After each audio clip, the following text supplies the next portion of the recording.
The first box was still sealed when Maya Collins realized her bonus was almost gone. 3 days earlier, the hotel where she worked had deposited $3,240 into her account. By Sunday evening, only $623 of it remained. The rest had become a linen jacket she had not tried on, a set of ceramic pans she did not need, 2 sculptural lamps that looked wrong in her living room, expedited shipping fees, restaurant deliveries, and a wellness device she had ordered after watching a demonstration twice. The boxes formed an uneven wall beside the dining table in her rented townhouse in Phoenix. Maya stood in front of them with her phone in one hand and the expression she normally wore when a spreadsheet contained an impossible number. At 46, Maya managed room prices and revenue forecasts for a large business hotel. She could study thousands of reservations, spot a weekend months in advance, and explain exactly why a small change in occupancy affected an entire quarter. Her colleagues trusted her judgment because she did not guess. She followed patterns, yet in her own account, the patterns seemed to disappear. Maya opened the banking application again, as if the balance might become reasonable if she gave it a second chance. It did not. She felt the familiar wave of shame, followed almost immediately by the thought that had rescued her from shame many times before. I work hard. I deserve something that makes me feel better. That sentence had sounded compassionate on Friday night. On Sunday, surrounded by unopened purchases, it sounded more like a sales pitch delivered in her own voice. Maya was not facing financial ruin. Her salary covered her rent, utilities, transportation, groceries, and regular obligations. She paid her credit card statement each month. From the outside, she appeared secure, but her savings account held only $612, and it had hovered near that number for more than a year. Every time she promised to build a cushion, some collection of small rewards arrived first. She wanted $12,600 set aside, roughly 4 months of her essential expenses. She called it an emergency fund when she wanted to sound responsible. Privately, she imagined it as permission to reject a terrible assignment, permission to take time before making a major decision, permission to face an unexpected expense without feeling that her entire life had become fragile. The money was supposed to buy security and choice. Instead, it kept buying objects that lost their emotional power before the delivery notification disappeared. If stories about women making practical changes with money help you see your own choices more clearly, subscribe to the channel now. Maya's story is not about becoming perfect. It is about discovering what her spending was doing for her emotionally and building a system that could do that job better. On Monday morning, Maya carried the unopened wellness device to her car. She intended to return it after work, along with the jacket and one of the lamps. By noon, 3 separate problems had reached her desk. A conference group wanted to renegotiate its room block. A senior manager challenged a forecast Maya had prepared carefully. Then a software error forced her to rebuild a report that had already taken hours. At 6:20, she sat alone in her car and stared at the return bag on the passenger seat. The store was 12 minutes away. Her townhouse was 28 minutes away. A food delivery application sent a notification offering free delivery if she ordered within the next 40 minutes. Maya tapped it before she had consciously decided not to make the return. That night, she ate from a takeout container while the bag waited near the front door. She understood the absurdity. She had spent more money to avoid the small discomfort of completing a task created by spending too much money. Her closest friend, Tessa Ward, noticed the unopened boxes when she visited on Tuesday. Tessa was 52 and supervised building operations for a medical office complex staffed entirely by adults. She had a direct way of speaking that could sound severe until someone noticed how carefully she listened afterward. "Are you opening a store?" Tessa asked. "I had a bad weekend." "The weekend did this." Maya folded her arms. "I did this. I know. I need more discipline." Tessa looked at the boxes, then at Maya. "You manage hotel revenue. I don't believe you forgot how subtraction works for 3 days."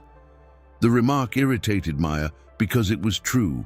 She began defending herself with the language she always used. The lamp had been discounted. The pans would last for years. The jacket could work for client meetings. The device might improve her sleep. Each purchase had an explanation. Together, they had no purpose. Tessa did not ask Maya to justify the objects. She asked what had happened immediately before Maya bought each one. Maya could remember the purchases but not the minutes around them. The lamp had appeared in an advertisement. The jacket had been recommended by an account she followed. The pans had been included in a weekend promotion. But what had she been feeling? Where had she been sitting? What had she been trying not to think about? "I don't know," Maya admitted. "Then maybe that is the first number you need." For the next 2 weeks, Maya did not try to become frugal. She tried to become observable. She created a note on her phone with 4 short prompts: what happened, what she felt, what she wanted to buy, and what she expected the purchase to change. She recorded urges even when she did not buy anything.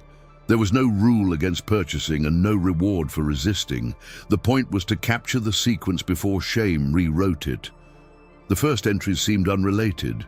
A pair of shoes after dinner, a premium grocery delivery while watching television, a subscription to a design application she had no plan to use, a decorative tray she imagined would make the kitchen look calmer. By the 6th day, a pattern emerged. Maya rarely wanted to shop when she felt rested, connected, or absorbed in something meaningful. The urge appeared after a tense message, a disappointing meeting, an evening with no plan, or a moment when she felt she had worked hard without receiving recognition. The purchase offered more than an object. It offered a tiny story about what would happen next.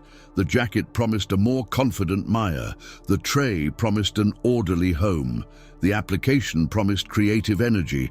Delivery promised that she would not have to make one more decision. The anticipation produced a brief lift. The arrival produced a smaller one. Then the object became ordinary, while the money remained gone. Maya had once imagined impulsive spending as a failure that happened at checkout. Her notes showed that checkout was almost the end of the process. The sequence often began 20 minutes earlier, when discomfort created a desire for immediate change. Marketing did not invent her stress, but urgency, personalization, stored payment information, and one-click purchasing gave that stress a fast route to a transaction. She discussed the insight with Julian Price, the hotel's 41-year-old marketing director. Julian was a professional peer, not a financial advisor, and their conversation began with work. They were reviewing an offer for an underbooked weekend when he suggested adding a countdown to the email campaign. "A real deadline?" Maya asked. "The rate actually ends Sunday," Julian said. "The deadline is real. We just make it visible. People postpone decisions until they think waiting could cost them something." Maya looked at the proposed email. Limited availability. Book now. Do not miss your chance. Nothing in the message was false. Still, she recognized the emotional temperature. The promotion did not ask a customer to calmly compare a hotel stay with every other use of that money. It asked for a decision while the possibility of loss felt immediate. That evening, Maya opened her private email and counted 14 promotional messages received in one day. Several offered rewards for acting quickly. 2 announced that products she had viewed were almost gone. Another told her that she deserved an upgrade. For the first time, Maya did not see the messages as information. She saw them as invitations to enter a familiar sequence. She decided the solution was obvious. She unsubscribed from every marketing list, deleted every shopping application, removed her stored payment cards, and announced to Tessa that she would buy nothing unnecessary for 3 months. "Nothing?" Tessa asked. "Nothing. I know the pattern now. I'm done with it." For 4 days, the plan felt powerful. Maya brought lunch to work, ignored online stores, and refused even purchases she had planned before making the rule. The balance in her checking account stayed still. She mistook that stillness for transformation. On the 5th day, a manager dismissed one of her recommendations in a meeting, then repeated the same recommendation 10 minutes later as though it were his own. Maya kept her expression neutral until she reached her car. The humiliation was not dramatic enough to justify how deeply it affected her, which made her feel worse. She did not reinstall a shopping application. She ordered an expensive dinner, added items she did not particularly want to reach a delivery minimum, upgraded the delivery speed, and rented 2 movies she never watched.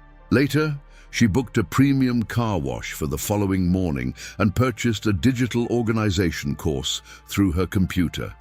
By Saturday afternoon, she had spent $286 without technically violating her ban on physical shopping applications. Maya canceled the course and called Tessa. "I moved the problem," she said. "Where?" "Everywhere. Food, services, digital things. I removed the stores, but I kept the reason I needed them." Tessa was quiet for a moment. "Then you don't have a shopping application problem. You have a recovery routine that charges your credit card." The sentence changed the project. Maya had been trying to eliminate desire, as if the presence of an impulse proved that she lacked character. Now she asked a more useful question. What could stand between the trigger and the transaction without making her life feel like punishment? She began with friction. Stored payment cards remained deleted. Promotional notifications stayed off. She chose one evening each week for reviewing non-essential purchases instead of allowing shopping to enter every unplanned pause. When she wanted something, she placed it on a waiting list with the date, the price, the reason she wanted it, and what else that money could support. The waiting period was not presented as a universal rule or a scientifically perfect number. Maya chose 72 hours because it was long enough for her immediate emotional state to change and short enough that the list did not feel like permanent denial. For larger purchases, she decided to wait until her weekly review, regardless of when the urge began. The list exposed another surprise. Maya had blamed coffee, restaurant meals, and other visible pleasures because they were easy to remember. Her statements showed a different picture. The larger losses came from bundles purchased to qualify for discounts, delivery charges, subscriptions that renewed unnoticed, items she intended to return, and duplicate products bought because she had not checked what she already owned. The lesson was not that small pleasures were harmless or that large purchases were always wrong. It was that vague guilt had focused her attention on whatever felt morally easy to criticize. Actual records showed where her money was going. Maya returned what she could. The results were less satisfying than she expected. One seller deducted return shipping, another charged a restocking fee. A final sale item could not be returned. 2 refund credits took days to appear. The pile of boxes had looked like money she could simply reverse. It was not. Even reversible purchases consumed time, attention, and sometimes part of their price. She then reviewed 3 months of income, bills, regular expenses, and realistic discretionary spending. Only after confirming the timing of her obligations did she schedule an automatic transfer of $425 from checking to savings after each paycheck. The amount belonged to Maya's fictional circumstances. It was not a recommendation for anyone watching. An automatic transfer can support a saving habit, but it still has to fit actual cash flow. If the amount or timing leaves too little in checking for upcoming obligations, the system can create shortages or fees instead of security. Maya renamed the savings account Choice Fund. The name mattered more than she expected. Emergency Fund had made the account feel like money reserved for an approaching disaster. Choice Fund connected it to the life she wanted, the ability to make decisions without panic. She placed a simple progress bar inside her private budget file and updated it on payday. The bar did not celebrate consumption. It made an invisible form of value visible. She also gave herself a weekly amount for deliberate enjoyment. The money could be used without apology, but not without attention. If she spent it on dinner with Tessa, she did not later accuse herself of being irresponsible. If she saved it for something larger, she did not treat that as a superior moral choice. The purpose was to separate intentional pleasure from automatic relief. On the first payday, the transfer moved before Maya opened a shopping site. Her checking balance looked smaller, and for several minutes she felt the old fear that saving meant losing access to her own money. Then she opened the Choice Fund and saw $1,037, the $612 already there, plus the new transfer. The money had not vanished. It had changed jobs. That evening, Maya's waiting list contained 9 items. During her weekly review, she deleted 6. She still wanted 1 pair of shoes and a better desk lamp. She left both on the list because neither was urgent. The remaining item was a ticket to a live performance Tessa wanted to attend. Maya bought it from her intentional spending amount and felt no need to defend the decision. This was the first sign the choice felt different from restriction. Under the no-buy rule, every desired object had become evidence of failure. Under the new system, desire was information. Maya could examine it without obeying it and sometimes honor it without abandoning her larger goal. Progress did not move in a straight line. 6 weeks later, Maya presented a quarterly forecast to a room of adult executives. She had prepared for days. Halfway through, one executive interrupted her repeatedly, questioned figures already visible on the screen, and ended the meeting without acknowledging the work behind them. Maya returned to her office furious and embarrassed. She did not open a shopping application. She did something almost as automatic. She began browsing a home design site through her work computer during lunch. The site displayed a chair in a deep blue fabric. Maya imagined placing it beside her bedroom window, reading every evening, and becoming a calmer person with better boundaries. The chair cost more than 1 automatic transfer. A banner offered 15% off until midnight. She added it to the cart. At checkout, the missing stored card created a pause. Maya reached for her wallet, then saw the note she had taped inside it. "What happened before you wanted this?" She closed the checkout window, but the victory did not feel clean. She was still angry. She still wanted relief. Preventing the purchase had removed an action without answering the feeling beneath it. Maya walked around the block in the dry afternoon heat, then sent Tessa a message asking whether she could talk after work. At home, she changed clothes, took a shower, and spent 20 minutes arranging the space she already had. None of those actions produced the sharp anticipation of buying the chair. Together, they lowered the emotional pressure enough for her to decide what the chair actually meant. She wanted a place where work could not follow her. That was a legitimate desire. The chair was merely one proposed solution. Maya placed it on the waiting list. She measured the room, compared the price with her intentional spending plan, and discovered that the chair was too large for the space. A week later, she removed it. Then she moved an existing armchair from the living room, placed a lamp she already owned beside it, and began leaving her work phone outside the bedroom in the evening. The important change was not that she had found a free substitute. It was that she had separated the need from the product offered as its answer. During the same month, Maya made an unplanned purchase after a difficult evening. It cost $79. She noticed it the next morning and felt the familiar urge to declare the entire system a failure. Instead, she recorded the trigger, kept the automatic transfer in place, and adjusted her evening plan. One imperfect decision no longer had authority over every decision that followed. Maya was learning that a lapse was data, not a verdict. The choice fund passed $2,000, then $3,000. The growth was not dramatic enough for a triumphant montage. It happened through ordinary paydays. Some weeks felt easy. Other weeks required Maya to examine the same urge more than once. The system did not remove stress from her job or make marketing disappear. It changed how quickly those forces could reach her money. Her work changed as well.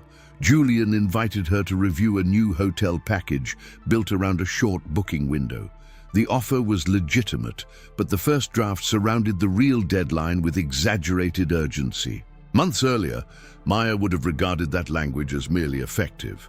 Now she asked whether the campaign could explain the actual value more clearly instead of making hesitation sound like a mistake.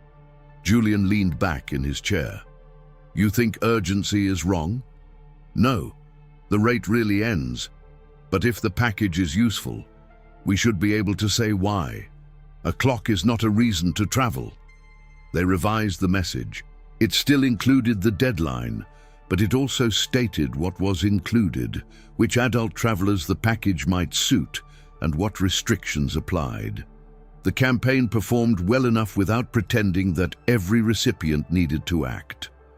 Maya did not imagine she had defeated modern marketing. She had simply become more aware of the difference between information and pressure, both in her profession and in her private decisions. 4 months into the experiment, Tessa visited and noticed that the wall of boxes was gone. A single package sat near the table. "Should I be worried?" Tessa asked. Maya opened it. Inside was the pair of shoes that had remained on her list for nearly 3 months. Her old work shoes had become uncomfortable.